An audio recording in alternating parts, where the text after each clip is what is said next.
Bienvenidos a la comunidad cristiana La Misión, un espacio para crecer juntos en la fe. Con ustedes, Jorge Lonzi. Leímos hasta acá el verso 14, el capítulo 14, vimos el primer viaje de Pablo, que lo acompañó Bernabé, y ellos llegan, ¿sí?, a Antioquía, y bueno, y luego ellos tienen que dar un reporte, digamos, a Jerusalén. Jerusalén era por ahí el centro, ¿no?, donde empezó a pasar todo, y donde los apóstoles de Jesús estaban allí instalados. Y dice, bueno, vamos a leer del verso 1, capítulo 15, y dice: llegaron varias personas de Judea a Antioquía y empezaron a enseñar a los hermanos que, a menos que se circuncidaran conforme a la ley de Moisés, no podían ser salvos. Acá ya empezamos a ver cómo el judaísmo quiere meterse en el cristianismo. No es de ahora que el judaísmo se está queriendo meter en el cristianismo. Ya desde el inicio, ¿no? Las personas que vivían las personas que llegaron de Judea a Antioquía, fíjense que no vienen de Jerusalén, vienen de Judea, ellos eran judíos y estaban queriendo instalar en los creyentes no judíos una ley judía, ¿sí?, de circuncidarse, ¿sí?, que el hombre le cortara el prepucio del hombre, ¿no? Entonces, y ellos decían que si no pasaba eso, ellos no podían ser salvos. O sea, acá hay algo terrible lo que están haciendo, porque ellos no están reconociendo que lo único que nos hace salvo a nosotros es la gracia, es el sacrificio de Jesús en la cruz. Nosotros no podemos hacer nada para ser salvos, solamente creer en ese sacrificio. Y ellos estaban sumándole al sacrificio de la cruz de Jesús el ser circuncidado conforme a la ley de Moisés. Entonces dice, como Pablo y Bernabé discutieron con ellos, y se le opusieron con todas sus fuerzas, los creyentes los enviaron a Jerusalén, acompañados de varios creyentes, para que consultaran el asunto con los ancianos, pero con los apóstoles y con los ancianos. O sea, se genera todo este conflicto con Bernabé y con Pablo. Pablo y Bernabé ponen su postura, le dicen: no, ustedes están equivocados, la salvación es solamente por gracia, la ley de Moisés ya no existe, ya terminó, la ley de Moisés terminó en la cruz, esa parte del antiguo pacto. Dios ha hecho un nuevo pacto, un nuevo y mejor pacto con nosotros. Ese nuevo mejor pacto es en Cristo Jesús, y en ese nuevo pacto somos salvos por la gracia. Entonces ellos empiezan a discutir, empiezan a pelear, y entonces ¿qué hacen? Resuelven llevar este problema que se estaba generando entre los creyentes judíos con Pablo y Bernabé, que eran los apóstoles que estaban llevando el evangelio a los no judíos. Dice: vamos a llevarlo entonces a Jerusalén, y en Jerusalén tratamos este asunto con los apóstoles, con los 12 apóstoles del Señor, más los ancianos, que eran los que estaban pastoreando a la gente de ahí de Jerusalén. Dice, después que los envió a la iglesia, y a lo largo del camino fueron deteniéndose en las ciudades de Fenicia y Samaria para visitar a los creyentes, contándole cómo los gentiles también estaban convirtiéndose. Y esto los llenó de mucha alegría. O sea, no se quedaron dice, bueno, vamos de viaje a Jerusalén y mientras tanto no hagamos nada. Mientras iban caminando, ellos seguían predicando, seguían trayendo las noticias de su primer viaje misionero, de cómo ellos habían ido a tierra donde nadie había llegado con el evangelio, y cómo la gente que no era judía había creído. Ellos estaban llenos de gozo y lo venían compartiendo con las ciudades que estaban acercándose a Jerusalén. Paraban con los creyentes y le contaban lo que el Espíritu Santo estaba haciendo con los gentiles. Dice que al llegar a Jerusalén fueron muy bien recibidos por la iglesia, los apóstoles y los ancianos. Fíjense cómo nombra 3 esferas de lo que era la iglesia en ese momento, ¿sí? Era dice la iglesia en total, ¿sí? La iglesia, pero me perdí dónde está, la iglesia, los ancianos y los apóstoles. ¿Sí? Qué importante es ver siempre esto, ¿no?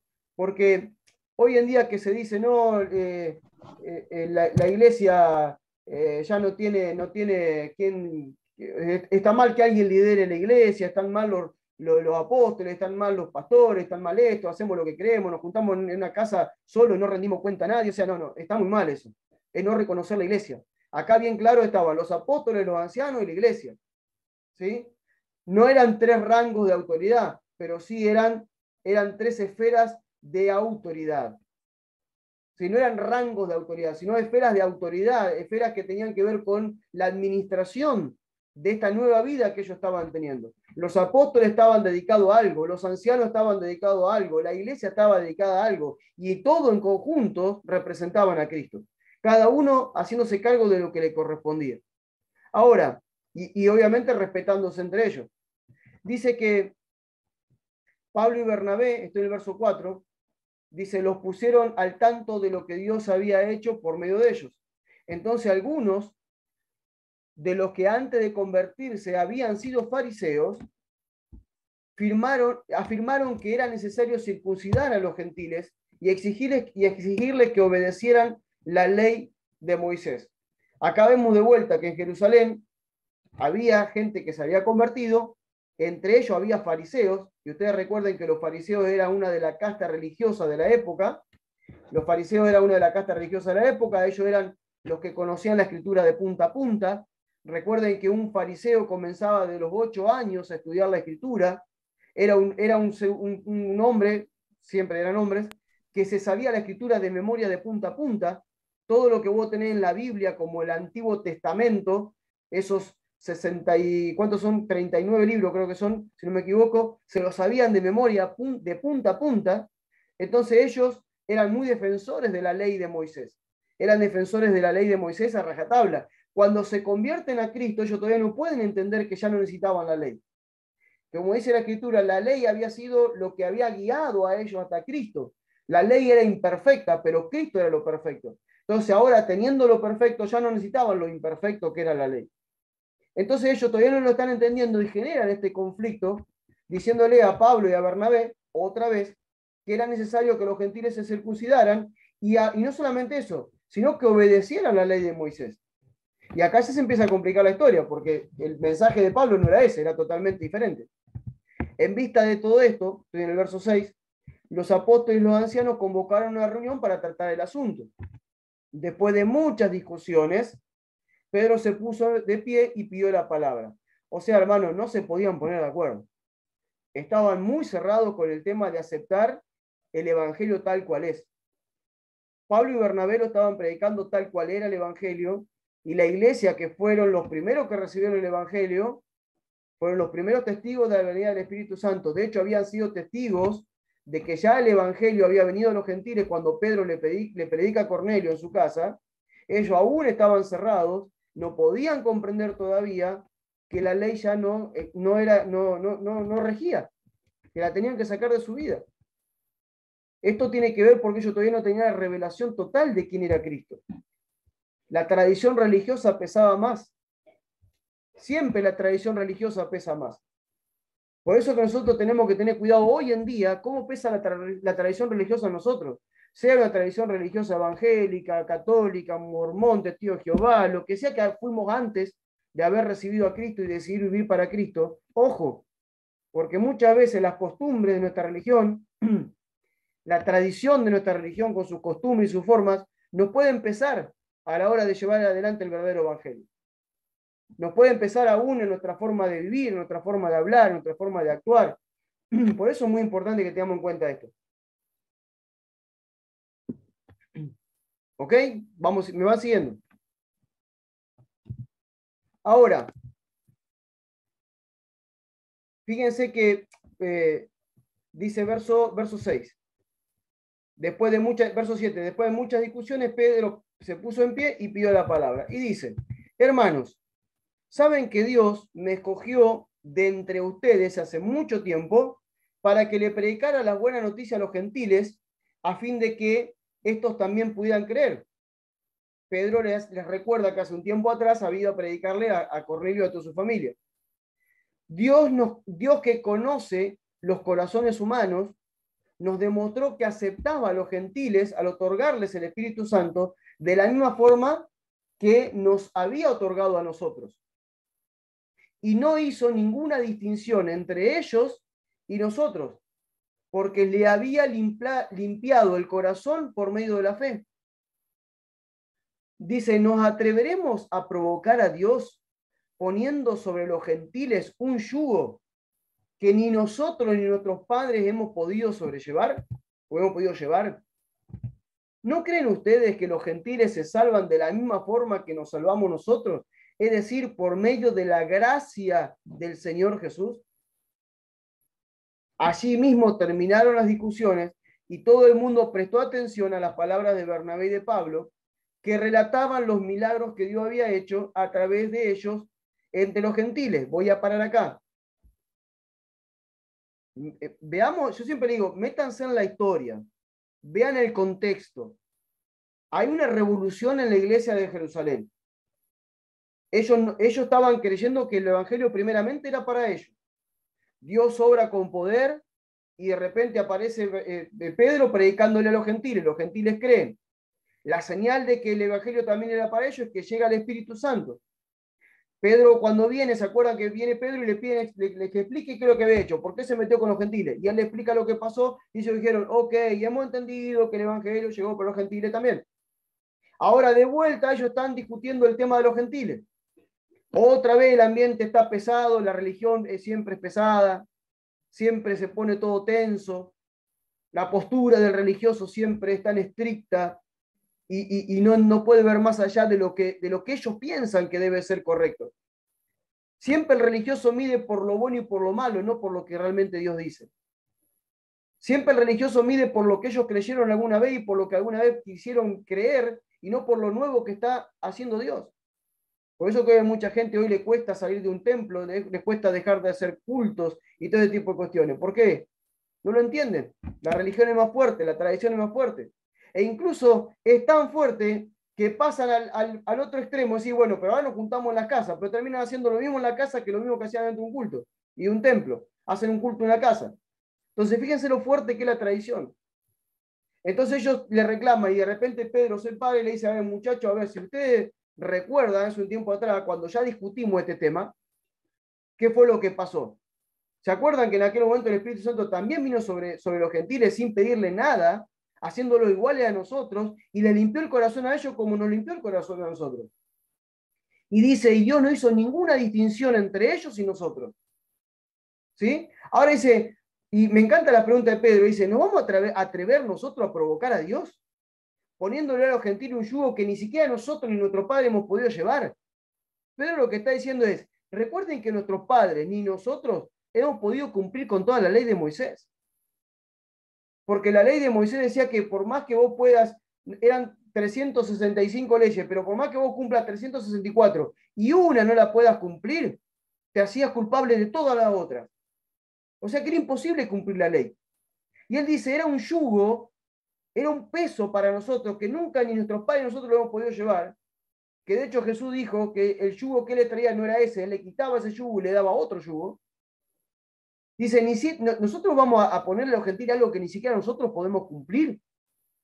Me encantó Pedro, porque Pedro es como que le diría a los religiosos hoy en día, vos religioso que no vivís lo que predicás, ¿le va a decir a otro que lo viva? Este es el mensaje de Pedro. Y dice, ¿no creen ustedes que los gentiles también se salvan de la misma forma que nos salvamos nosotros?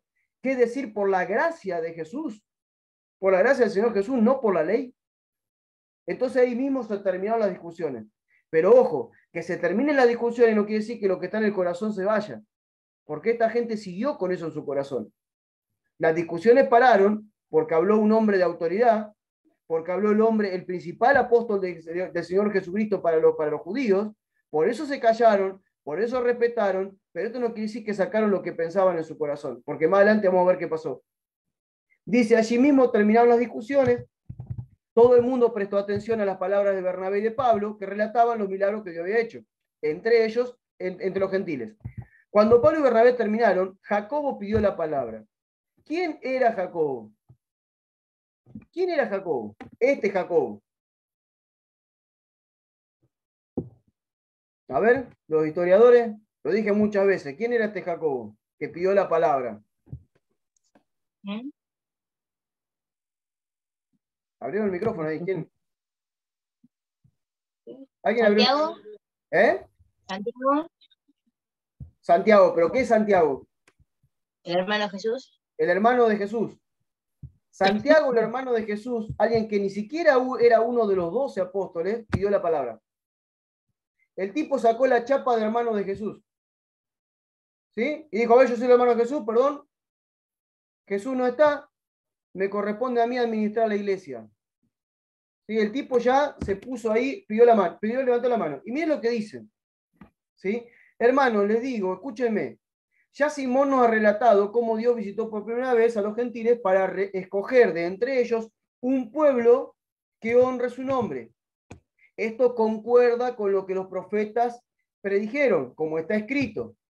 Después de esto regresaré, reedificaré la casa de David, que quedó derrumbada, reconstruiré sus ruinas y la restauraré, para que encuentren también al Señor los gentiles que llevan mi nombre. El tipo hasta ahí está de acuerdo. Esto lo dijo el Señor. Perdón, esto lo dijo el Señor, el que da a conocer el plan que tenía trazado desde el principio. Por lo tanto, él opina, que no debemos ponerle trabas a los gentiles que se hayan convertido al Señor. Pero, yo opino, pero, acá empieza el hombre a meterse. ¿Se dan cuenta de lo que es no entender cuál es tu lugar en el cuerpo? Ya había hablado el apóstol que tenía que hablar. Ya había hablado quien Cristo le había dado las llaves del reino. Ya había hablado quien debería ser la máxima autoridad de entre ellos en ese lugar. Pero él toma la palabra porque saca chapa de ser hermano de Jesús. Jesús en ningún momento le había dicho a él que él se iba a hacer cargo de la iglesia. En ningún momento le había dicho a su hermano que él se haga cargo de su iglesia por causa de su parentesco. Ni de hecho, cuando los 12 apóstoles, ¿se acuerdan que quedan 11 y faltaba completar los 12 y echan a suerte entre dos personas? Ni siquiera los dos candidatos estaba Santiago. Porque el Espíritu no había marcado que él tenía que estar ahí. ¿Qué hace Santiago metiéndose? Santiago se mete. Y él dice, perfecto lo que dice Pedro, trae la escritura. Siempre el religioso te va a traer la escritura, te va a poner la escritura, tal vez sacada de contexto o de alguna manera para argumentar lo que quiere decir. Y él tira la palabra como para que tú digas, oh, bueno, tira la palabra, nos va a decir algo importante, está usando la palabra, conoce la palabra. Pero de repente el tipo dice, yo opino, no la palabra yo, la palabra dice eso, pero yo opino que no debemos ponerle traba a los gentiles que se hayan convertido al Señor. Hasta ahí viene bárbaro. Buenísimo, estamos todos de acuerdo. Pero ahí la empiezan a embarrar. Pero mandémosle a decir por carta que se abstengan de comer las carnes sacrificadas a los ídolos, de los vicios sexuales, de comer carnes de animales sin desangrar o ahogados, ya que estas son las cosas contra las cuales a través de los tiempos se ha estado predicando todos los sábados en las sinagogas judías en todas las ciudades. A ver, vamos a repasar esto. ¿Está bien? ¿Está bien comer carne sacrificada a los ídolos? No, no está bien. ¿Nosotros comemos carne sacrificada a los ídolos hoy? No lo sabemos. Por eso que Pablo después de un momento dice, es cuestión de conciencia. Si vos vas a comer algo que sabés que lo sacrificaron a un santo, a una virgen, a un demonio o lo que sea, no lo comas.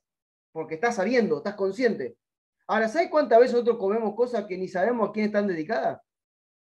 Pero las comemos. ¿No hace mal? No hace mal. ¿Sí? Dice que se abstengan de los vicios sexuales. Y obvio, hermano, si llegó Cristo a tu vida y el Espíritu Santo está con vos, obvio que no va a estar con los vicios sexuales. Él te va a ministrar. El Espíritu Santo te va a ministrar. Yo no necesito ninguna carta que me diga que me tengo que apartar de los vicios sexuales sabiendo que sin santidad nadie verá a Dios. Que se abstengan de comer los animales sin desangrar o ahogados, claro, porque era la cultura judía, que ellos los matan de una manera.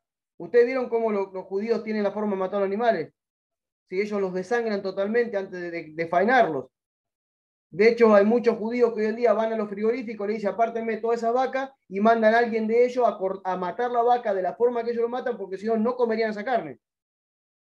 Dice, ya que estas cosas, como dice, están a través de los tiempos, se ha venido predicando todos los sábados, o sea, vamos de vuelta a la religión judía, en las sinagogas, a los judíos en todas las ciudades. O sea, el tipo trajo la tradición judía, con los reglamentos judíos, con la sinagoga judía y la quiso meter en la iglesia. ¿No les parece muy parecido a lo de hoy? ¿No les parece muy parecido a lo que vemos hoy en las iglesias, tanto católicas como evangélicas? trayendo las tradiciones del pasado, metiéndolas, a querer que convivan con la gracia, a querer que convivan con el evangelio verdadero y genuino. No es posible. ¿Y saben por qué conviven? ¿Saben por qué tanto en la iglesia evangélica, la católica y muchas denominaciones cristianas conviven con este tipo de cuestiones, reglamentos de hombres, de instituciones y demás? ¿Sabes por qué conviven? Por la ignorancia que el pueblo de Dios tiene de no leer la Escritura. Cuando alguien lee la Escritura y la lee, pero la lee buscando sabiduría y revelación y entendimiento, no se come más un sapo de esto. No acepta nunca más las reglas de la religión, los conceptos y los preceptos de la religión. Uno es libre de eso. Yo empecé a ser libre de la Iglesia Católica cuando leí el Nuevo Testamento y dije, no, los niños no deben bautizarse, y el cura se enojó y me echó. No debo tomar una comunión, yo debo vivir en comunión con Dios. Y además, si me da la comunión, dame un trago de vino también, hermano. ¿Qué te queda solamente con la hostia? Me da. Porque supuestamente cuando va a tomar la comunión es como sentarte a la mesa. Es celebrar la cena del Señor, es partir el pan y el vino. ¿Por qué me da el pan y el vino te lo toma vos? ¿Por qué la iglesia evangélica hoy en día se está judaizando? No, debemos hablar en hebreo. Entonces no le podemos decir Dios, digámoslo Yahvé. No podemos decirle Jesús, digámoslo Yeshua. No podemos decir paz, digamos Shalom. No hermano, dejemos de judaizar la iglesia. No podemos judaizar. Y así arrastramos cosas y no nos damos cuenta. ¿Saben por qué? Por no leer la Biblia. Dígame dónde Pablo termina una carta diciendo Shalom. O dónde Pedro termina la carta así. O donde cualquiera de ellos termina. Nadie, no existe eso, no existe. Y hoy en día nos quieren meter miles de porquería en la de religión que vos vayas, te arrastran con un montón de cosas. ¿Por qué? Porque somos un ignorante de lo que la Escritura dice. O la leemos por arriba y no se nos revela lo que tenemos que leer. Solo Cristo, te basta Cristo. Punto. Porque el Padre encerró todas las cosas en Cristo, el Padre reconcilió todas las cosas en Cristo. Y mi relación con el Padre y mi relación con la iglesia tiene que ser a través de Cristo, de la verdad de Cristo. Entonces tenemos un tipo acá que no tiene nada que ver, que Jesús no lo eligió para dirigir la iglesia, que ni siquiera cuando tuvieron que completar los 12 apóstoles, ni siquiera el Espíritu Santo lo marcó, y el tipo se pone al frente de la iglesia a querer mandarla a él. Y diciendo, hay que llevar una carta, le tenemos que dar a Pedro a Pablo y Bernabé una carta para que ahora vayan y recorran de vuelta a las iglesias y le den esa carta a los gentiles para que sepan cómo tienen que vivir. Hermanos, los gentiles habían recibido el evangelio libremente, lo habían recibido por revelación, lo habían recibido por obra y del Espíritu Santo. ¿Qué tiene que haber una carta ahora metiéndome ley? Pablo y Bernabé, respetuosos, bueno, seguramente agarraron la carta. Dice verso 22, entonces los apóstoles y ancianos y la congregación en pleno decidieron nombrar a personas que fueran con Pablo y Bernabé a Antioquía a dar a conocer la decisión. Fíjense cómo ¿qué hace la religión? Controla. Pablo y Bernabé, aunque sabemos que ustedes por su corazón no están de acuerdo con llevar esta carta, van a tener que llevar la carta, y para que nosotros sepamos que ustedes realmente dieron la carta, le metemos a 2 alcahuetes ahí que lo acompañen en el viaje. Y ahí van los alcahuetes contentos atrás. A ver si cumplen con lo que dijeron. Entonces dice, eligieron a 2. Eligieron a Judas, conocido también como Barsabás, y a Silas. Ambos tenían buen testimonio entre los hermanos y llevaron con ellos la siguiente carta. Miren la carta. Los apóstoles y ancianos y los hermanos gentiles de Antioquía y Siria y Sicilia, saludos. Saludos para todos. Acá estamos los religiosos que vamos a decir cómo tienen que vivir, muchachos. La institución gobierna. Hemos sabido que varios creyentes de Judea, sin la autorización nuestra, los han estado molestando y los han confundido con lo que le han dicho. Nos ha parecido bien y hemos acordado unánimemente que 2 de nuestros hombres, Judas y Silas, acompañen a nuestros queridos hermanos Pablo y Bernabé, que han expuesto su vida por causa de nuestro Señor Jesucristo. Judas y Silas confirmarán personalmente lo que le hemos escrito. Ha parecido bien al Espíritu Santo y a nosotros no poner sobre ustedes ninguna carga aparte de lo siguiente. ¿De dónde? Dejen de mentir. ¿A dónde les habló el Espíritu Santo a ellos ahí? Dice, repito, nos ha parecido bien a nosotros y al Espíritu Santo y a nosotros no imponer sobre ustedes ninguna carga aparte de lo siguiente. Solo le pedimos que se abstengan de comer carne ofrecida a los ídolos, de sangre, animales ahogados, que por supuesto se aparten de los vicios sexuales. Bastará que se abstengan de estas cosas. Dice, los saludamos con nuestros mejores deseos. Díganme ustedes, ¿dónde nosotros vimos que el Espíritu Santo los mandó a decir eso? En ningún momento el Espíritu Santo habló. Otra cosa, otro también parte del perfil del religioso. El Espíritu Santo me dijo. Y blasfeman en contra del Espíritu Santo porque el Espíritu Santo jamás le habló. El Espíritu Santo te va a llevar, sí, y te va a hablar a obedecer lo que Cristo mandó, no lo que a unos hombres se le ocurre que tienen que hacer. Jesús dijo, la ley y los profetas fueron hasta Juan. Desde ahí en más se predica el evangelio del reino. Ni siquiera hasta él, hasta Juan fueron, que empezó a proclamar la venida de él. Hasta Juan el Bautista.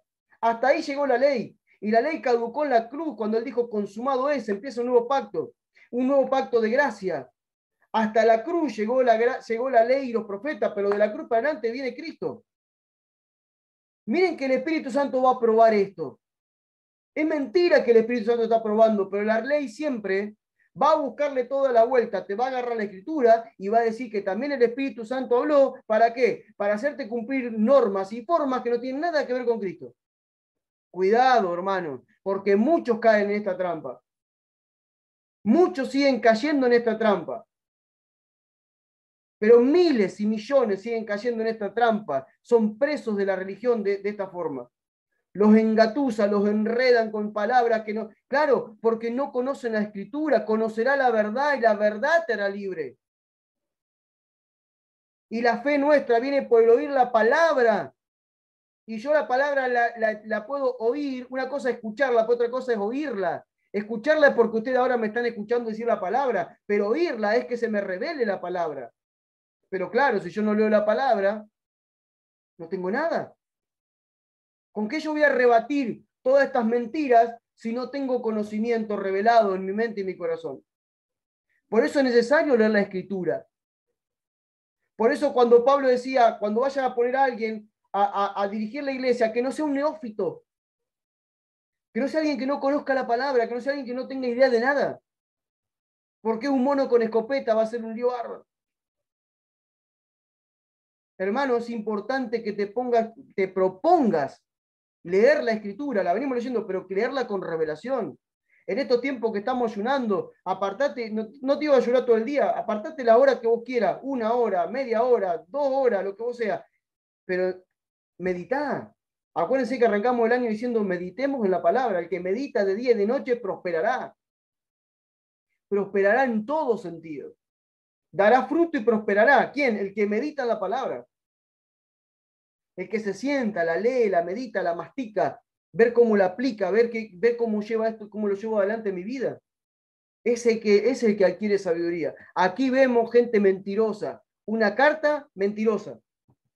Y dice, los 4 mensajeros partieron inmediatamente rumbo a Antioquía, donde convocaron a la congregación y le entregaron la carta. ¿A dónde fueron? Antioquía. ¿Recuerdan lo que había pasado en Antioquía? Capítulo 11, que habíamos leído. ¿Recuerdan lo que había pasado en Antioquía? Que algunos que habían sido perseguidos llegaban a Antioquía, predicaban el Evangelio, la gente recibió el Evangelio de Jesucristo, no conocían nada de la ley, jamás habían estado en contacto con la ley, no habían pisado una sinagoga, no sabían nada de la ley judía y ellos estaban con gozo, creciendo en la fe, pasando de ser creyente a ser discípulos. 1 año Pablo y Bernabé enseñándole y de repente ellos se convirtieron en verdaderos cristianos, manifestaban la imagen de Cristo, el carácter de Cristo. Y ahora estos tipos le quieren poner una cajita donde meterlos adentro y que no fluya toda esa vida de Cristo. Fíjense lo que hace la religión. Siempre que nace algo que es del Espíritu, lo primero que lo va a querer tener no es Satanás, es la religión. Porque el que mató a Jesús fue la religión y Satanás. Pero siempre fue la religión. Y entonces ellos salen ahí y dice que llegan a Antioquía y convocan a la congregación. Hermano, la congregación era gente discípulo, era gente que había sido discipulada, gente madura en la fe ya. Dice, un júbilo desbordante llenó a los hermanos cuando leyeron tan alentador mensaje. ¿Sí? Ellos todavía estaban creyendo que venía de parte de Dios porque el Espíritu Santo dijo. Luego Judas y Silas, que también eran profetas, dice, predicaron extensos sermones con el propósito de fortalecer y animar a los creyentes. Aquí Judas y Silas empiezan a fluir en su gracia, que era la profecía. Pero fíjense, me encanta esto, porque acá dice, no comenzaron a profetizarle a todo el mundo por ser profetas. No, comenzaron a predicar extensos sermones. El profeta del nuevo pacto no es un profeta que se para y dice, así te dice Jehová de los ejércitos, varón y mujer, así harás esto, harás aquello, vendrá. No, ese no es el profeta del nuevo pacto.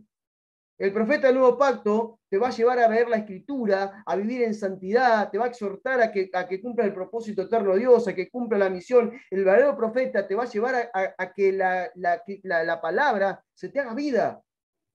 Porque una de las cosas que ama el profeta es el cumplimiento de la palabra. Vean a Juan el Bautista. Arrepiéntanse. Cumplan la palabra, vivan en santidad, hagan camino recto al Señor. Esa es la voz del profeta. Siempre el profeta te va a llevar a ver la escritura, que te va a limpiar el corazón, la mente, todo lo que sos para poder obedecer al Señor en santidad. Siempre. Por eso el profeta es mucho más puntual y mucho más profundo y mucho más exhortativo que un maestro.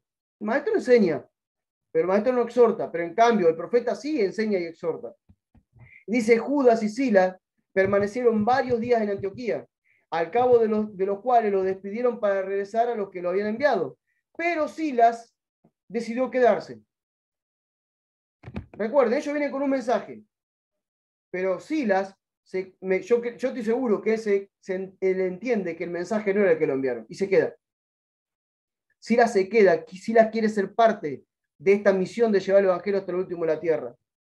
Pablo y Bernabé se quedaron en Antioquía, dice, junto con otros muchos, predicaban y enseñaban la palabra del Señor. Pablo, Bernabé y otros muchos predicaban y enseñaban la palabra del Señor. Varios días más tarde, Pablo le propuso a Bernabé regresar a visitar las ciudades por donde anteriormente habían predicado de la palabra del Señor, a fin de ver cómo estaban los creyentes. ¿No ven nada extraño aquí? ¿Pueden percibir algo extraño? Algo que ya nos habla mucho de Pablo. Varios días más tarde, Pablo le propuso a Bernabé visitar las ciudades donde anteriormente habían predicado la palabra del Señor. ¿Ya habían llevado la carta ahí? No. La carta a Jerusalén solamente había llevado a Antioquía, que era la base de donde siempre salían todos los viajes misioneros de Pablo. Ahí llegó. Ahora Pablo le dice a Bernabé, ¿vamos a llevar la carta por todo lugar donde fundamos iglesia? No dice eso. Le dice, vamos a ver cómo están los creyentes.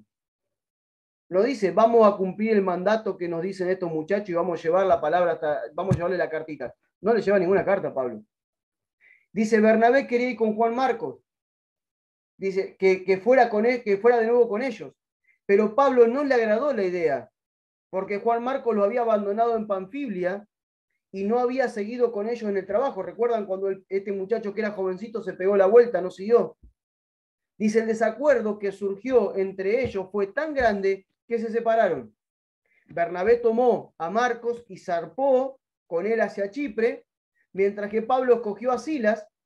Luego los hermanos los encomendaron a la gracia del Señor y Pablo partió a Siria y a Cilicia para alentar a las iglesias. Se separan Pablo y Bernabé por una cuestión que no se pueden poner de acuerdo por causa de Juan Marcos. Bernabé no se va a su tierra, recuerden que él era de esa zona de Chipre, se lo lleva a Juan Marcos para poder predicar y fortalecer de vuelta a las iglesias que estaban en Chipre, que habían fundado con Pablo, y Pablo lo elige a Silas con un profeta y lo lleva con él a recorrer la parte de Siria, allá al norte, y Cilicia. Se separan, ¿sí? Empieza el segundo viaje misionero de Pablo. Ahora, vamos a leer el capítulo que sigue. Dice, Pablo y Silas fueron primero a Derbe y luego a Listra, donde conocieron a un creyente llamado Timoteo, hijo de una judía creyente, pero de padre griego. como Timoteo tenía buen testimonio de los hermanos de Listra y de Iconio, Pablo le pidió que fuera con él. Y como todos los judíos de esa región sabían que no estaba circuncidado porque su padre era griego, Pablo lo circuncidó. Pablo lo está circuncidando no por la ley. Pablo no circuncida a Timoteo por la ley. Lo circuncida por causa del testimonio que tenía que dar. Acá aclaremos algo. Pablo no lo está haciendo por causa de la ley para que esa ley agrade a Dios, sino que recuerden cuando Pablo decía a los judíos me hago judío, a los gentiles me hago gentil, a los débiles me hago débil. O sea, Pablo lo toma como una cuestión que tenía que ver con una estrategia para llevar el evangelio, ¿sí? Para que no tengan de qué agarrarse. Que lleva a este muchacho que no es, que es mitad griego, mitad judío, entonces para que no haya problema, él lo circuncida y se lo lleva.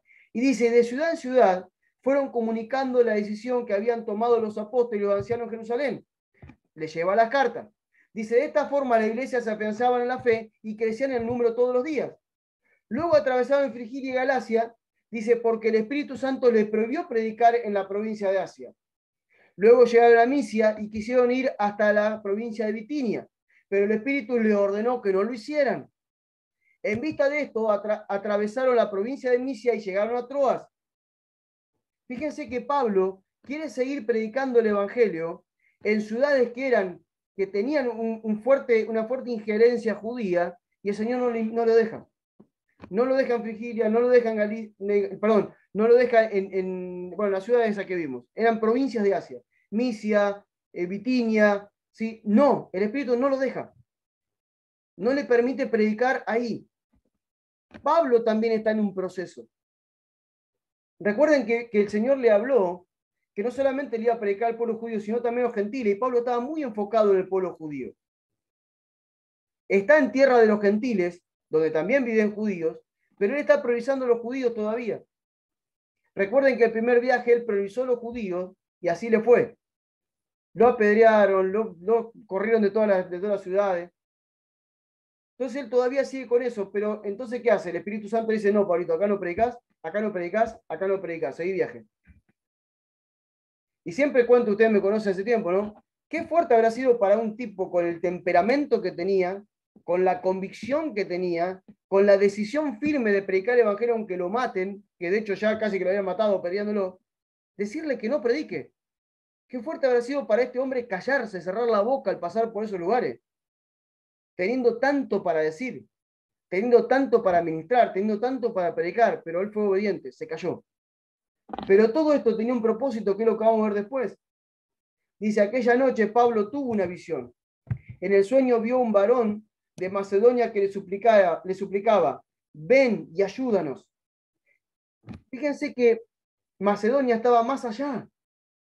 No le voy a mostrar el mapa como mostré la semana pasada. Estaba más allá de la región que le habían dado. Ya era Grecia. Ya era Grecia, era parte de Grecia. Era una de las provincias de Grecia, Macedonia. Macedonia, Filipo, Tesalónica, Corinto, era todo parte de Grecia. Y ya Dios lo está empezando a llevar a los griegos. Era otra tarea misionera la que Pablo tenía por delante. No es lo mismo el pensamiento judío o sirio que el pensamiento griego. El pensamiento griego, más allá de la religión, era totalmente diferente. Era otro tipo de cultura. Era todo un desafío nuevo para Pablo ir a los griegos. Porque él conocía la cultura judía, conocía la cultura romana, pero no conocía bien la cultura griega. Y él está yendo a ese lugar, él ve en visión de noche, en un sueño, vio un varón, y al despertarse dice el verso 10, dice, inmediatamente nos fuimos a Macedonia, seguro de que Dios nos estaba llamando allá a predicar las buenas noticias. Yo pregunto, ¿Dios te ha puesto alguna vez en un sueño, una visión? Yo sé que algunos sí, pero pregunto para todos en general. De ir a algún lugar, o de ir a algún lugar a predicarle a una persona, o de moverte a alguna ciudad, o pensar en otro país. Si eso pasó, ¿la respuesta fue inmediata o dudaste? ¿O tardaste? ¿O le pusiste peros a Dios para ir? No me tengas que responder, solamente pensá. Y te voy a poner dos respuestas a esto. La pregunta es, sí, inmediatamente me fui, porque mi vida no me pertenece, le pertenece a Él. No, lo estuve pensando, empecé a calcular, a ver si me convenía, no me convenía, si me alcanzaba la plata, no me alcanzaba, si mudarme estaba bien o no, si hacer esto, porque todavía no le entregué totalmente mi vida a Dios. Todavía yo algunas partes de mi vida la sigo manejando yo. Son dos opciones. No sé en la que puedes estar vos, pero no sé qué pasaría si Dios te llama. Si alguno de ustedes Dios lo llama a salir donde están, ¿qué harían? Si de repente Dios te dice, deja todo lo que estás haciendo ahora y movete a tal lugar. Mudate a tal lugar. Ah, pero a ver, perdón, están dadas las condiciones, tengo trabajo ahí, tengo una casa para vivir, no tenés nada, pero vas. Ah, no, esperá, vamos a ver, hasta que no conozcan, aparezca la casa, aparezca el trabajo, aparezca esto, aparezca aquello. Sí, está perfecto planificar, pero si Dios te dice ya, es ya. Y si él quiere abrir camino, Él lo va a abrir. La vida de fe es como caminar dando un paso al vacío. Está en el límite del precipicio y vos das un paso donde no hay tierra y de repente aparece el piso. Y da otro paso a caer en el precipicio y aparece otro piso. A veces es así. A veces no está toda la ruta armada, ¿eh? Se va armando en el camino.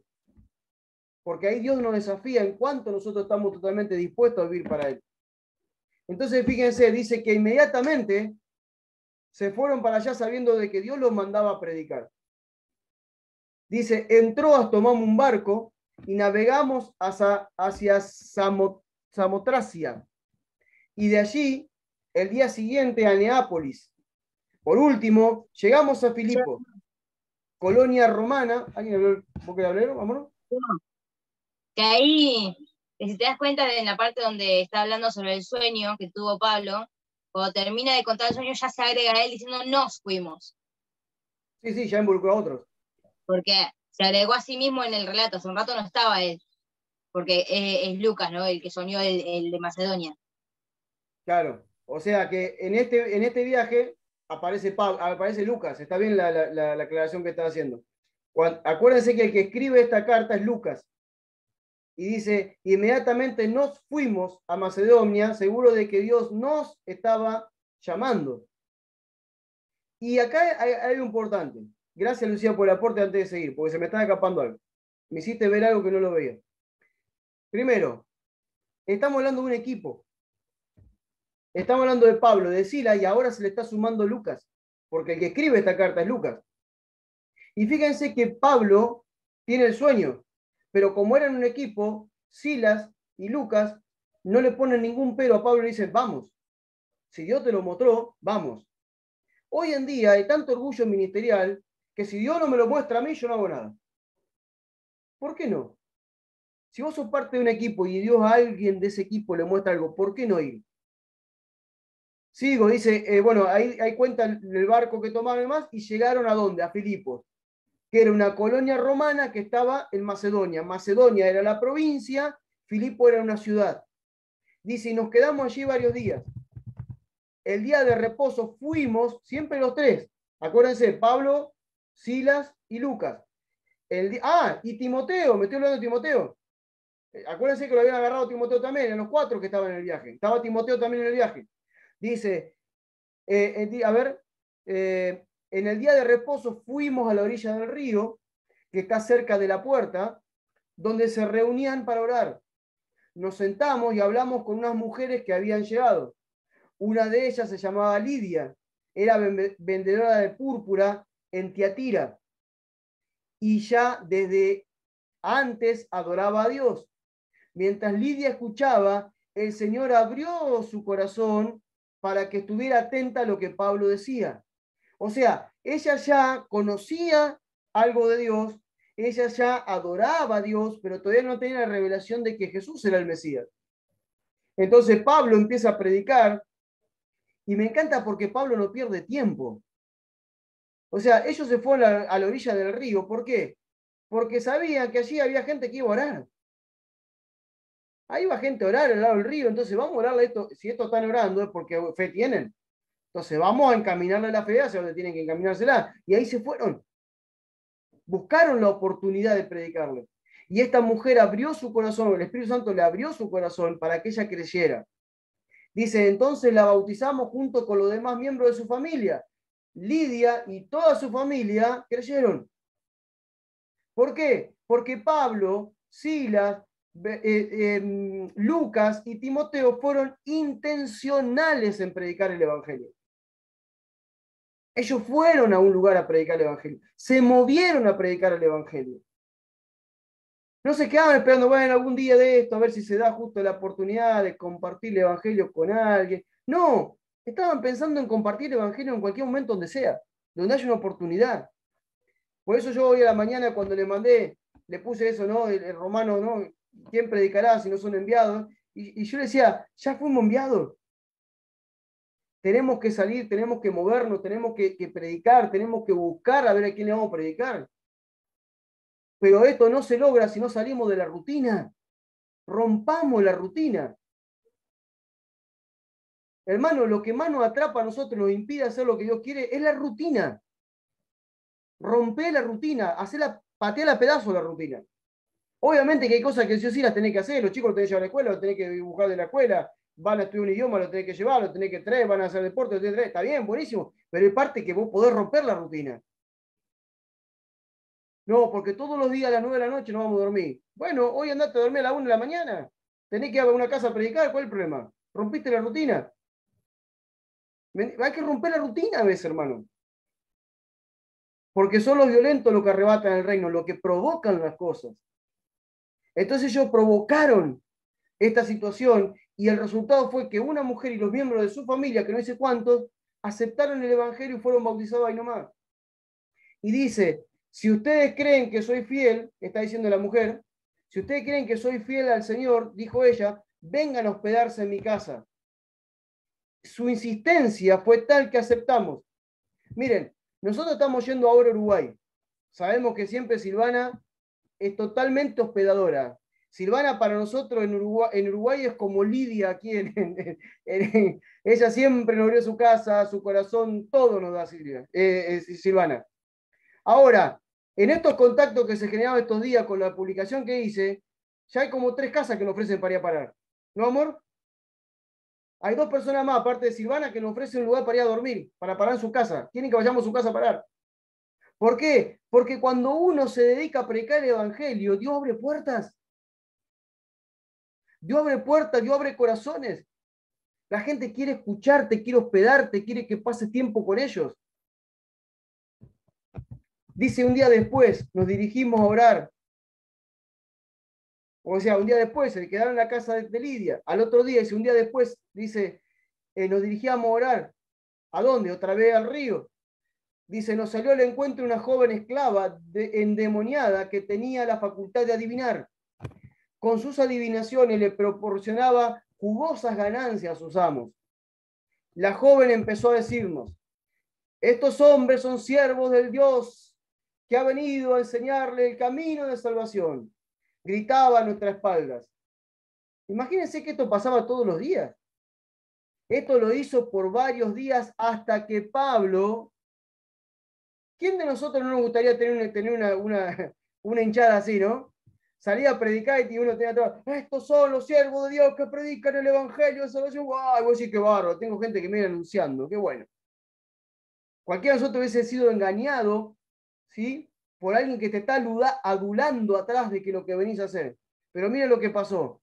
Entonces lo hizo por varios días hasta que Pablo, muy molesto, se volvió y le dijo al demonio que estaba en la joven, te ordeno en el nombre de Jesucristo que salgas de esta joven. E inmediatamente el demonio obedeció. A causa de esto, qué discernimiento, ¿no? Ahora sigo, qué discernimiento. Porque ¿sabes cuánta gente que te palmea el hombro y te dice, oh, qué gran mujer de Dios que sos, qué gran hombre de Dios que sos, y por atrás te clavan el puñal, por atrás hablan mal de vos, por atrás no te creen ni una palabra de lo que vos estás diciendo, y vos decís, qué lindo, es parte de la comunidad, lo estoy pastoreando, me aman, no te aman. No te aman, no te valoran, te lo están diciendo porque te lo dicen nomás. Tengamos revelación, tengamos discernimiento a ver quién realmente Dios quiere con tu vida para que le pastorees. El que te ama va a aceptar los consejos que le des y vas a ver los frutos. El que te acepta, el que te valora, vos vas a ver frutos de acuerdo a lo que vos aconsejás. Puede que le cueste más o menos, pero siempre va a estar aceptándolo. Ahora aquel que le hablas 1 año, 2 años, 3 años, y siempre está igual, tendrías que preguntarte a ver si realmente Dios te lo puso en el camino. Cierro el paréntesis y sigo. Dice, a causa de esto, se desvanecieron la esperanza de riqueza de los dueños de la esclava. Claro, le rompió el negocio Pablo. Dice, por lo que tomaron a Pablo y lo llevaron ante los magistrados en la plaza pública. Ya empezó a armar problema Pablo. Estos judíos estaban corrompiendo, dice, estos judíos están corrompiendo nuestra ciudad, dijeron. Están enseñándole al pueblo costumbres contrarias a las romanas. El pueblo se alzó entonces contra Pablo y Sila, y los jueces ordenaron que los desvistieran y los azotaran con varas. Así se hizo. Los azotaron repetidas veces. Al terminar, los arrojaron a una prisión y le advirtieron al carcelero que los cuidara con suma seguridad. El carcelero entonces, además de encerrarlos en el calabozo, lo más adentro, le aprisionó los pies con un cepo. Paro acá, porque ahora viene una historia que ustedes ya conocen. Pero no me quiero dejar pasar esto. Cuando nosotros predicamos el verdadero evangelio, provoca problemas en el lugar donde vos lo predicás. Nunca te olvides que vos te metés a predicar en una ciudad, en un barrio, lo que sea, que tiene una cultura, una forma de vida, creencias arraigadas, y vos vas en contra de todo eso. Fíjense, Pablo lo primero que hace, le rompe el negocio a tipos que tenían engañada a la gente a través de la fe, a través de una adivinadora. Una bruja que era esclava de ellos, que le generaba ganancia a los tipos por mentirle a la gente. Pablo echa fuera ese demonio, le rompe el negocio al tipo y ya se generan problemas. Siempre que predique el evangelio algo va a pasar y te va a generar problemas. Luego lo acusan y lo llevan delante de los magistrados. Los magistrados le sacan la ropa y los azotan. Si era una comunidad como la que creo que es, recibieron por lo menos 40 azotes con una vara. ¿Saben lo que es que te den con una vara? ¿Nunca te pegaron con una ramita de un árbol? ¿Alguna vez tu mamá te dio un ramazo por la pata? A mí me dio alguna vez. Pica, ¿eh? Y la ramita de paraíso, wow. ¿Sí? Cuando la mamá salía con la ramita, ¡ja! No quedaba ni el loro, hermano. Es cuando vos le movés la ramita a los perros, viste, en tu casa, le movés una ramita, no queda ni uno. Y cuando le diste una vez por las patas, ya cuando ven la ramita, ¡ja! Saben que duele. Bueno, esto no era una ramita, era una vara. Era un pedazo de madera rígida con la que te daban con toda la fuerza en la espalda. Que hasta te quitaban el aire. Te podían hasta quebrar algún hueso. Así lo agarraron a Pablo y a Silas. Me imagino lo contento que estaría Silas. Silas dijo, yo vine con unas cartas a decir lo que los religiosos de Jerusalén me dijeron. En el camino decidí seguir a este tipo y ahora me están matando. Pero el tipo contento recibiéndola.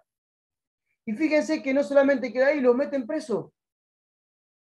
Y no solo preso, lo meten en un calabozo, que los calabozos de eso no eran como los de hoy. Eran calabozos que normalmente estaban tallados en las piedras o en cuevas o en lugares muy profundos, de mucha humedad, llena de ratas, de cucarachas, de todo insecto que se te pueda ocurrir, sin luz, frío, horrible. Imagínate que te tienen en un calabozo así, con toda la espalda hecha pedazos sangrando.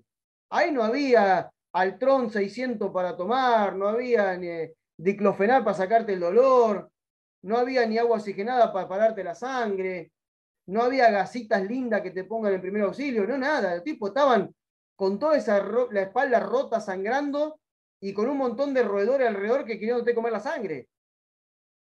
¿Te imaginas lo que es eso? Y aparte no pudiéndose mover porque tenían un cepo en las piernas.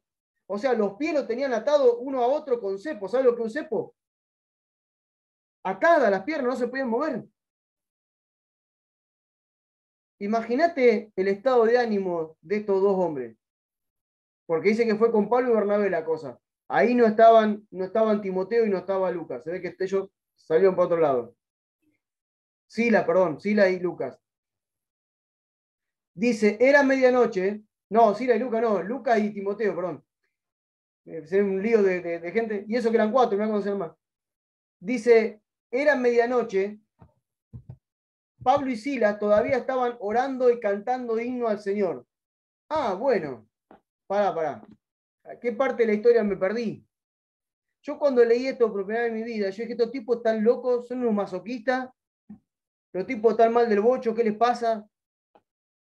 Lo acaban de matar a palo, me imagino el dolor que deben tener, me imagino cómo deben estar sangrando, me imagino lo que debe haber sido para ellos que los metan en una cárcel atados los unos a otros, deben estar llorando los tipos, deben estar arruinados. No, los tipos estaban orando y cantando. ¿Me entendés el nivel de madurez que tenía esta gente? El nivel de compromiso por llevar el Evangelio, la comunión con el Espíritu Santo que tenía esta gente. Hoy nosotros, no sé, nos pasa alguna cosita mala, o no sé, nos miró mal el vecino, no tenemos trabajo, me enfermé porque me duele, me caí de la escalera, qué sé yo.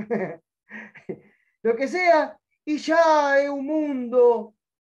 Me siento re mal. Pido oraciones a todos. ¡Ay! El mundo se me viene abajo. No tengo trabajo, me caí de la escalera, la vecina me miró mal, el perro se me escapó. ¡Ay, auxilio! Oren por mí. Los tipos vienen que lo mataron a palo, lo metieron en la cárcel y están cantando. ¿Qué nos pasó? ¿En qué parte del camino nos perdimos nosotros? Y dice, los demás prisioneros lo escuchaban, o sea que estaban ya haciendo testimonio para el otro, aún en la cárcel, dolidos como estaban haciendo testimonio para los que estaban ahí en la cárcel. Dice, de pronto un gran terremoto sacudió los cimientos de la cárcel y las puertas se abrieron y las cadenas de todos los presos se soltaron. ¿Cómo que las cadenas se soltaron? Un terremoto no te puede soltar las cadenas. Se soltaron las cadenas, algo sobrenatural pasó ahí. Y dice el carcelero al despertar y al ver las puertas abiertas, creyó que los prisioneros se habían escapado y sacó la espada para matarse a sí mismo. ¿Por qué? Porque era parte de su trabajo. Si se te escapan los soldados, los presos, más vale matarte vos o alguien te va a matar. Porque es tu responsabilidad esos presos. Y dice que entonces se escucha el grito de Pablo que dice, no te hagan ningún daño, todos estamos aquí. Ahora, yo el día que leo esto digo, pero ¿cómo? El carcelero no lo estaba viendo que estaban ahí. Hubo un terremoto, no los vio. Claro, ¿qué va a haber en un terremoto? Fíjate, el lugar era oscuro, ¿sí? Porque no dice que fue de día, fue a medianoche el terremoto. Me imagino que en la cárcel habría alguna lucecita por ahí con alguna esas lámparas con aceite que tenían, que con el terremoto directamente se apagaron, se cayeron. El tipo está totalmente oscura, no sabe lo que pasa. Trata de ver, no ve a nadie en el medio de todo ese caos que está teniendo, entonces me va a matar. Y en el medio de la oscuridad se escucha una voz, no te hagas nada, estamos todos acá. Y ahí aparece Pablo. Y dice el hombre temblando de miedo, el carcelero ordenó que trajeran luz, porque claro, estaban oscuras. Corrió al calabozo y se puso de rodillas ante Pablo y Silas. Señores, ¿qué tengo que hacer para salvarme? Le preguntó suplicante, después de sacarlos de allí. ¿Cómo es que llega este hombre a suplicarles a ellos por la salvación? Yo una vez me pregunté, ¿por qué este hombre le suplica a Pablo por la salvación? ¿Por qué? ¿Porque no se escaparon? ¿Porque los presos no se escaparon, ellos no se escaparon? No, no es por eso. Es parte, pero no es por eso. Este hombre ve algo en Pablo y en Silas que jamás vio. ¿Saben cuánta gente habrá llevado a la cárcel este hombre y lo ha visto también habiendo sido azotados y metidos en la cárcel y ver las quejas de esa gente, los dolores, los llantos, los insultos, todas las cosas que vivían la gente que estaban ahí y estos dos locos en vez de eso estaban orando y cantando? ¿Cómo no va a querer la fe de esos tipos? Por eso es que nuestro testimonio es lo que también salva a la gente. Pero no nuestro testimonio cuando estamos contentos que nos va todo bien. Nuestro testimonio también cuando nos va horrible. También es testimonio para la gente. Es más, ese es el mejor testimonio. Cuando vos de repente, no sé, estás enfermo y estás motivando a otro. Cuando no te trabajo y estás motivando a otro. Cuando te pasó cualquier cosa y estás motivando a otro. Y la gente dice, pero loco, vos estás arruinado y me estás motivando. Sí, porque esto que me está pasando es pasajero. Porque no estoy viendo mi realidad, estoy viendo la realidad de Dios que me manda a predicarte, a mostrarte que Dios está igual. Los cristianos contemporáneos, hermanos, vivimos en el plano del alma, somos realmáticos. Cualquier cosita que nos pasa, ya estamos mal. ¿Y cómo te fue esta semana? ¿Predicaste a alguien? No, porque estuve mal. Estuve triste, estuve angustiado, me cerré la pieza. Salí a predicar. Háblale a tu vecino. Hace una obra de algo, hace algo. Hace una semana que estoy sin trabajo y predicaste. No, ¿y qué haces? Tomé mate en mi casa. Anda a predicar. Ay, acá estoy con un resfrío. ¿Y predicaste? No, porque estoy con un resfrío. Anda a predicar igual. ¿Saben cuánta gente Dios le hace pasar por enfermedades para meterlo en los hospitales, para predicar lo que está en los hospitales? Porque vos podías ir a predicar al hospital, pero no vas. Hermano, Dios funciona así. Dios hace fuerte nuestra debilidad, no nuestra fortaleza.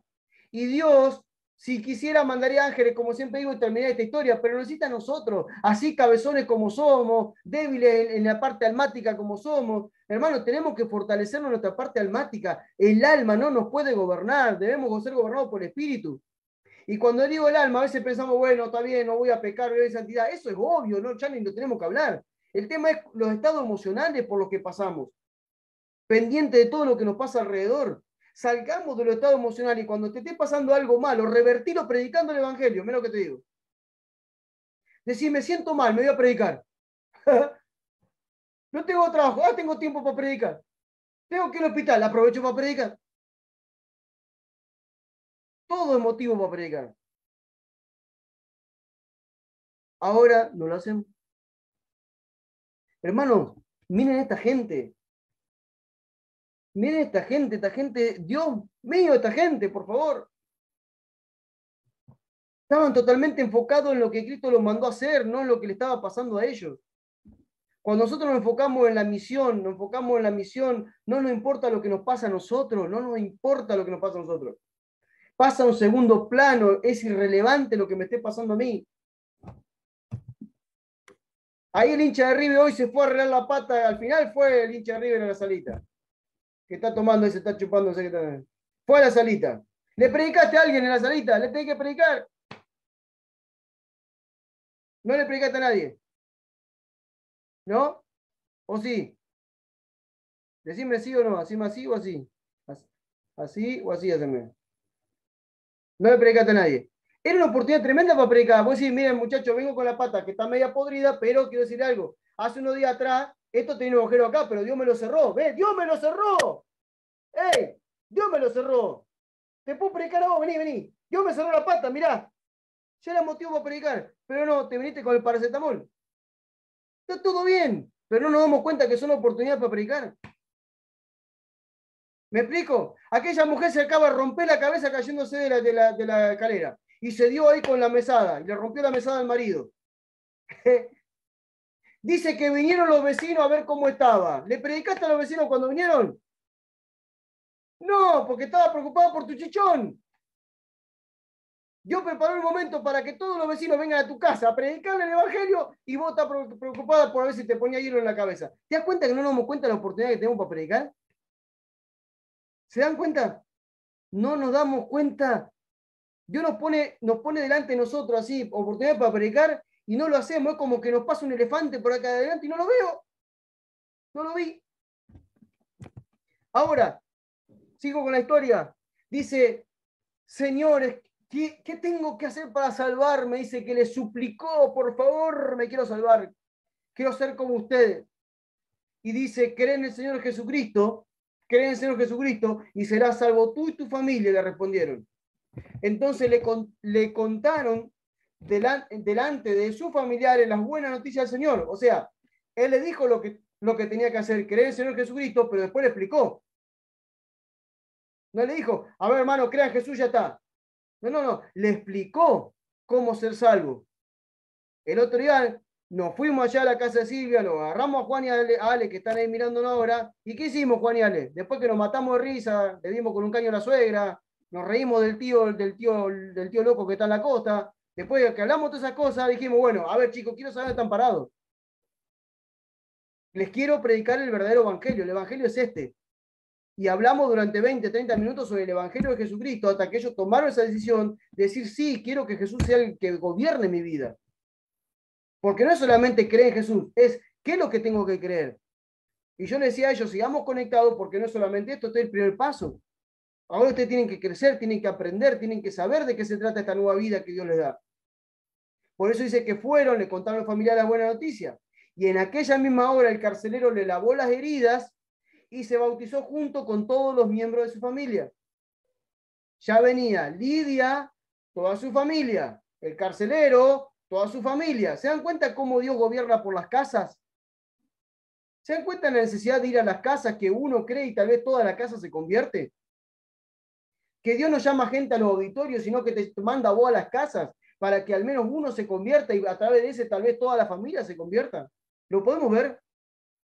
Dice, después prepararon un banquete, acá viene la parte buena, le lavó las heridas, le preparó un banquete, dice, y el carcelero rebosaba de gozo, al igual que sus familiares, porque ya todos creían en Dios. Dice, a la siguiente mañana se presentaron ante el carcelero varios alguaciles. Dicen los magistrados que suelte a estos hombres, le ordenaron.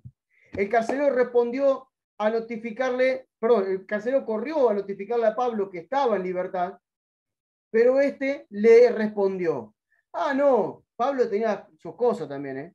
Pablo era bravo Pablo, porque ahí tranquilamente dice, mira, Pablito, ya, estás libre, tomátela, bárbaro, sos libre vos y Sila, andate, y Pablo dice, no, pará, es una cosita que quiero arreglante irme. Era porfiado el tipo.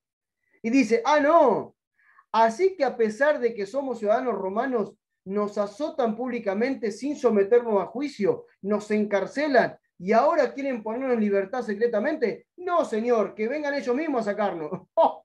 Está loco el tipo ese. ¡Qué carácter, por favor!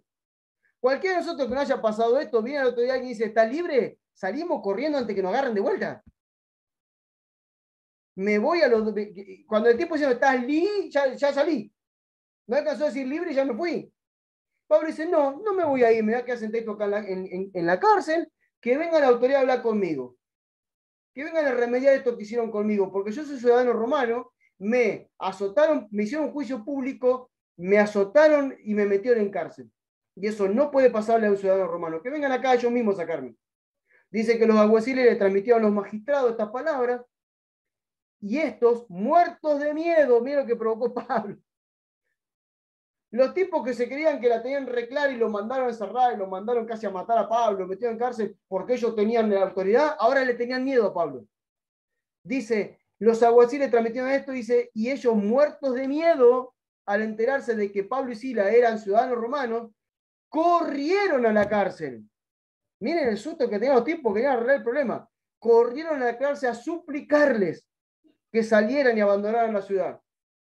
¿Saben por qué? Porque si Pablo le hacía un juicio a ellos iban a terminar en cárcel. Y dice, Pablo y Silas entonces regresaron a la casa de Lidia y allí volvieron a reunirse con los creyentes para consolarlos una vez más antes de partir. Otra vez volvieron a tener esa reunión de comunión con toda la familia para decirle, bueno, gente linda, recibieron el Evangelio, sigan creciendo en la fe, edifíquense mutuamente, nosotros tenemos una misión, tenemos que seguir adelante, oren por nosotros, ayúdenos a seguir y que el Evangelio siga adelante. Qué glorioso que es tener esta vida de fe, qué glorioso vivir lo que esta gente vivió. Y yo creo que vamos para ahí, pero todavía nos falta cositas, como todo lo que hemos hablado hoy. Todavía nos falta salir de la rutina, nos falta salir de esta vida almática que tenemos, de no darnos cuenta cuando tenemos la oportunidad de predicar el Evangelio. Todos los días tenemos oportunidad de predicar el Evangelio. Pero no nos damos cuenta o no es prioridad para nosotros. Entonces se nos pasa por alto. Se nos pasa por alto muchas veces. Por eso que es tan importante y tan necesario que podamos en este tiempo, ¿sí?, pensar dónde estamos parados cada uno de nosotros. Pensar dónde estamos parados y ver cómo vamos a avanzar. Miren, denme un segundo, quiero leer algo que hoy estaba compartiendo con los chicos de... Espera, a ver que ya busco algo, denme un segundo. Que quiero buscar algo que estaba compartiendo con los chicos del Centro Misionero, algo que están estudiando ellos y que me pareció interesante compartírselo a ustedes. Denme un segundo que lo encuentro y se lo comparto. Quiero leerles una parte, espérenme. Lucía también está, Lucía como siempre se prendió a leer el material también, y también le llamó la atención esto. Cuando hablamos de poner metas, ¿sí? De que tengamos metas, de planificar metas. Dijimos que este año tiene que ser un año de evangelizar, un año de llegar a las casas, de la gente que hemos evangelizado, a ser la discípulos y demás. Y me gustó esto, miren qué bueno, porque ¿cuál es nuestro objetivo en esta vida cristiana? Siempre lo decimos, ¿cuál es nuestro objetivo?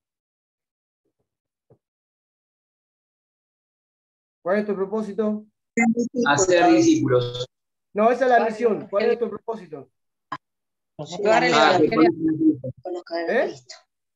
Que conozcan a Cristo. No, en la misión. ¿Cuál es el propósito? Reflejar. Llevar el evangelio a la tierra. Convertirse en discípulo de él. Ser transformado en la imagen de Jesús, alcanzar la madurez de Jesús. Ese es el propósito que tenemos. ¿Sí? Ese es el propósito que tenemos. Ahora, es un propósito loable, es un propósito buenísimo, es la razón de mi vida. Tal vez me lleve toda la vida a alcanzar esa madurez, pero por lo menos se ve por ahí. Pero esa meta yo no la puedo por ahí medir mucho, porque bueno, voy creciendo. Hay otras metas que sí puedo medirlas, y acá está bueno porque en esta enseñanza que le está dando a los chicos acá en el centro misionero, se está hablando, dice, trabajando tu llamado a las naciones. Cómo trabajar tu llamado cuando salgas alguna vez como misionero. Y habla del misionero biocupacional, o del ministro biocupacional, el que trabaja con su mano, pero a la vez predica el evangelio. Y en un momento habla de ponerse metas. Y dice que no tiene que ser metas, que bueno, sí, algún día iré a tal lado, algún día, no, algo que sea preciso, aunque sea pequeño, pero que sea preciso. Y habla de 4 palabras que forman, de 4 letras que forman una palabra que es SAM, S-A-M-M, ¿sí? En cuanto al momento de poner metas, hablar de esta palabra, de la S, de la A, de la M y la M. ¿Qué significa la S? ¿Qué significa la A? ¿Qué significa la M? ¿Y qué significa la otra M? Primero, que la meta sea significativa. Tengo una meta significativa. Esto realmente algo va a cambiar en mi vida. Me propongo como meta evangelizar 2 personas este mes. 1 persona este mes. Yo tengo claro qué es lo que quiero. ¿Sí? Tengo una meta bien significativa, 1 persona por mes. O no sé, o este mes me propongo leer todas las cartas de Pablo, o este mes me propongo hacer ayuno, o este mes me propongo orar a cierta hora, o lo que sea. Pero una meta significativa, clara. Sé que esa es mi meta para este mes, o para esta semana, o para este año, lo que sea. El tiempo lo pones vos. Segundo, que sea una meta alcanzable. Por eso SA, significativa y alcanzable. ¿Es alcanzable que le puedas predicar el evangelio, que pueda evangelizar a una persona por mes? Sí que es alcanzable. Si te lo pones como meta, a tantas personas predicar que alguna va a creer. ¿Sí? ¿Es alcanzable poder leer todas las cartas de Pablo en un mes? Sí, si me lo propongo, sí. ¿Es alcanzable poder separar 3 horas del día durante un mes ayunando para conectarme con Dios? Sí. ¿Es alcanzable? Sí, alcanzable. Ahora después vienen las 2 otras M, que tiene que ser medible. Yo tengo que medirlo. Tengo una meta significativa. Vamos a esto de predicar a alguien. Una meta significativa. Le quiero evangelizar 1 persona por mes. ¿Es una meta alcanzable? Sí, obviamente. Tanta gente en el mundo, millones y millones y billones de personas tenemos en el mundo, no como uno no puede evangelizarlo. Ahora, ¿es medible? Y sí, cuando termina el mes me pregunto, ¿evangelicé uno o no evangelicé a nadie? Se puede medir, ¿sí? Y lo último es manejable, ¿sí? Y acá dice, ¿qué significa que sea manejable? Dice, puesto de manera sencilla, quiere decir que la meta pertenece a una persona específica y esa persona, tiene además los recursos necesarios, dinero, tiempo, toda oportunidad para alcanzarla. Dice, ¿cuál manejable es la meta en tu vida? ¿Cuánto yo puedo manejar esta meta? ¿Sí? ¿Qué significa esto? ¿Qué me va a llevar a mí desarrollar esta meta? Por ejemplo, evangelizar a alguien. ¿Cuáles son los recursos que yo tengo? ¿Me tengo que mover a la otra puerta de la ciudad? ¿Tengo que pagar un remis para ir hasta allá? ¿Tengo que ir todos los días al hospital a predicarle a alguien? O sea, tengo que manejar la meta, ver cómo llego a lograrla. ¿Se entiende? Entonces, una meta significativa, una meta que sea alcanzable, una meta que sea medible y ver cuáles son los recursos que tengo para poder lograrla. ¿Les parece que nos podemos poner una meta este mes? Y que la meta para todos sea por lo menos alcanzar a uno para Cristo. Uno. ¿Podemos poner esta meta como comunidad? Que cada uno de nosotros pueda alcanzar a uno para Cristo. Pero no que le prediqué a uno a la pasada, sino que realmente lo evangelicé. Uno. Tal vez esto demande ayuno, demande oración, demande que Dios te guíe, no sé lo que demandará para tu vida, pero ¿podemos ponernos esta meta? Después ponete las metas personales que vos quieras. Crecimiento espiritual, madurez, conocimiento de la Escritura, lo que vos quieras, lo que vos quieras. De incluso para tu vida laboral puede servirte también, para tu vida familiar, para tu vida matrimonial, para lo que sea. Pero nosotros podemos decir, sí, algún día esto va a cambiar el día que te pongas metas y que puedas medir tus metas. Y decir, ¿lo estoy cumpliendo o no lo estoy cumpliendo? ¿Qué estoy haciendo para lograr esto? Porque si no caemos en este misticismo de que algún día Dios va a hacer algo, sí, algún día Dios va a hacer algo cuando vos te organices. Y cuando digas, estos son los pasos que tengo que dar, y Dios en medio de los pasos me va a ayudar. Amén. Muchas gracias por haber compartido este tiempo con nosotros. Esperamos que haya sido de mucha luz para tu entendimiento. Visita nuestro sitio web, lamision.online,